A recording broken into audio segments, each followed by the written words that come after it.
আসসালামু আলাইকুম। ICT sharing এর পক্ষ থেকে সবাইকে আবারও স্বাগতম। আজকে আমরা একটা নতুন জিনিস শিখতে যাচ্ছি, সেটা হলো এক্সেলের একটা কাজ। যে আমরা জানি এক্সেলের একটা ঘরের মধ্যে বা একটা সেলের মধ্যে একাধিক লাইন লিখতে অসুবিধা হয়, কিভাবে লেখা যায় সেটা আমরা আজকে দেখব। আর হচ্ছে ফ্রিজ এবং আনফ্রিজের একটা কমান্ড আছে, সেটা আমরা দেখব। তার আগে প্লিজ সাবস্ক্রাইব মাই চ্যানেল। আর যদি আমার ভিডিও ভালো লাগে তাহলে শেয়ার করুন, লাইক দিন এবং কমেন্টস করুন। তো কথা না বেরিয়ে চলুন আমরা শুরু করি।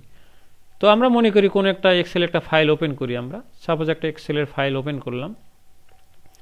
এক্সেলের ফাইল ওপেন করে আমরা যদি কোনো সেলের মধ্যে লিখতে চাই, সাপোজ আমি কিছু একটা লিখলাম, লেখার পরে সাপোজ এই পর্যন্ত আমি লিখেছি। এখন যদি আমরা নর্মালি এন্টার কি প্রেস করি, আপনারা জানেন যে নর্মালি এক্সেলের মধ্যে এন্টার কি প্রেস করলে নিচের ঘরে কার্সর চলে যায়, যে ঘরে আমরা লিখছিলাম সে ঘরে কার্সর থাকছে না। তাহলে আবার আগের ঘরে আসলাম, ডাবল ক্লিক দিয়ে কার্সর আনলাম। এখন যদি আবার আরও কিছু লিখতে চাই, সাপোজ আমরা কিছু একটা লিখি,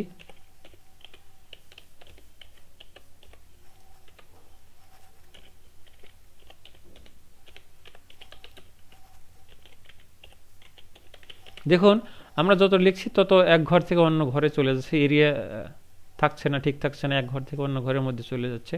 তো আমরা তো দেখলাম যে ইন্টার কি প্রেস করলে পরের লাইনে আসে না। আবার অনেক বন্ধুরা মনে করতে পারেন যে আমরা তো র্যাপ টেক্সট দিয়ে কাজটা করতে পারি। ওকে, আমরা দেখি তাহলে র্যাপ টেক্সট দিয়ে কীভাবে করা যায়। তো আমরা জানি যে হোমের মধ্যে একটা অপশন আছে র্যাপ টেক্সট। এই যে আপনারা দেখতে পাচ্ছেন র্যাপ টেক্সট, এটার মধ্যে যদি আমরা ক্লিক করি তাহলে এভাবে হয়, র্যাপ টেক্সটে দিয়ে কাজ হয়। কিন্তু আমি যদি আরও কিছু লিখতে চাই, দেখেন তাহলে কি হয়।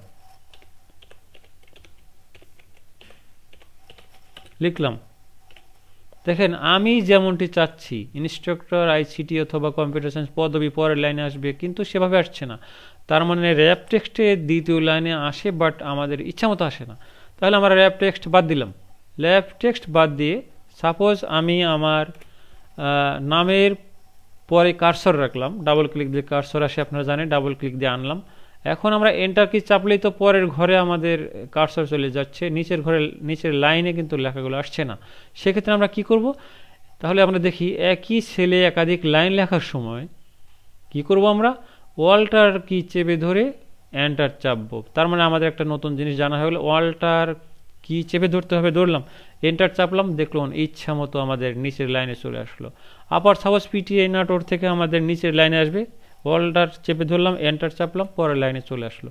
তাহলে এভাবে করে এক্সেলের মধ্যে আমরা একই ঘরের মধ্যে একাধিক লাইন আমাদের ইচ্ছা মতো লিখতে পারি সুন্দরভাবে। তো এই কাজটা আমরা জাস্ট দেখলাম যে কি সুন্দরভাবে হয়ে গেল। তাহলে আমরা কি করলাম, ওয়াল্টার কি চেপে ধরে যদি এন্টার কি চাপি তাহলে আমাদের নিচের লাইনে কার্সর যাবে, নিচের সেলে যাবে না। নিচের লাইনে যাওয়ার জন্য আমরা ওয়াল্টার প্লাস এন্টার চাপলে আমাদের নিচের লাইনে যাবে, পরবর্তী লাইনে যাবে, যেমনটি এমএস ওয়ার্ডে পরবর্তী লাইনে যায়। তাহলে আমাদের একটা কাজ হয়ে গেল। সেকেন্ড কাজ হচ্ছে, আমরা ফ্রিজ আনফ্রিজের কথা বলছিলাম। দেখুন আমরা একটা শীট তৈরি করে রেখেছি, সেখানে আমরা যদি এখন মনে করি যে এই আমরা 14 নম্বর যে ছাত্রটা আছে তার কিছু তথ্য আমরা দিতে চাই, আমরা এন্টার কি দিয়ে 14 নম্বর লাইনে গেলাম। কিন্তু উপরে দেখুন হেডিংস যেটা ছিল, এই যে হেডিংসটা, এটা কিন্তু হারিয়ে গেল। এখন আমি কিভাবে বুঝবো কোন ঘরের মধ্যে থানা, কোন ঘরের মধ্যে জেলা কি আছে, আমরা বুঝতে পারছি না। আচ্ছা, একটা সমস্যা গেল। আর একটা সমস্যা হচ্ছে, আমি যদি এই ধর্মের পরে, রিলিজনের পরের ঘরে চলে যাই, দেখুন নাম হারিয়ে যাচ্ছে। এখন আবার বোঝা মুশকিল হবে কোন ছাত্রের জন্য আমরা কি পুট করছি অথবা কি দিচ্ছি, সেটা আমাদের একটা ঝামেলা হচ্ছে। তাহলে এই জিনিসটাকে আমরা সমাধান করতে পারি কিভাবে, ফ্রিজ করে। ফ্রিজ তাহলে কিভাবে করবো আমরা দেখি। আমরা কোনো একটা ঘরে ক্লিক করলাম, এর নিয়ম হচ্ছে যেই ঘরে আমরা ক্লিক করছি তার উপরের অংশ থাকবে, তার বামের অংশ থাকবে। আমরা যে কোনো একটা ঘরে ক্লিক করলাম, তার মানে কি আমাদের এই যে ইংলিশ নেমটুকু থাকবে উপরে, পুরা রোটাই থাকবে। আমরা চাইলে দ্বিতীয় ঘরে ক্লিক করলে এতক্ষণই থেকে যেত। তাহলে আমরা চাচ্ছি এই লাইনটা থাকুক আর এটা থাকুক, এই দুটো জিনিস থাকুক। আমরা এইখানে ক্লিক করলাম, উপরের অংশ থাকবে, বামের অংশ থাকবে। ওকে, সিলেক্ট করলাম। এরপর আমরা গেলাম ভিউতে ক্লিক করার পর এইখানে দেখুন আপনারা লেখা আছে ফ্রিজ স্প্যান্স। ওকে, আমরা ফ্রিজ স্প্যান্সে ক্লিক করি, ফ্রিজ। এরপরে আর একটা অপশন চলে আসলো, আবারও ফ্রিজ স্প্যান্স।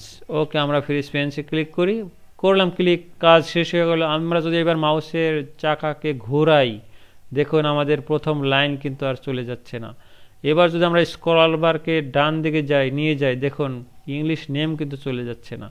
তার মানে এইভাবে করে আমরা আমাদের এক্সেলের কোনো রো অথবা কোনো কলামকে ফিক্সড করে রাখতে পারি ফ্রিজ এবং আনফ্রিজের অপশন দিয়ে।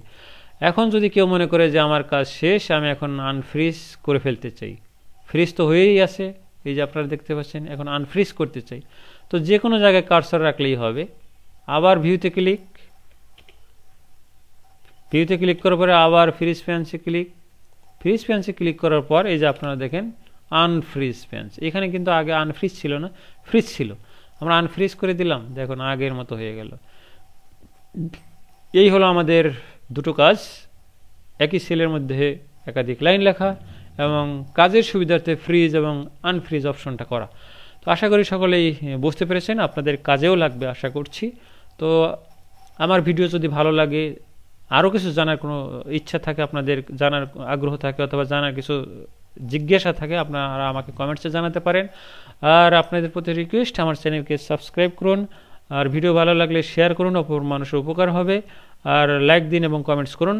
আর সবাই ভালো থাকবেন, সুস্থ থাকেন, এই প্রত্যাশা আজকের মতো রাখছি। আল্লাহ হাফিজ।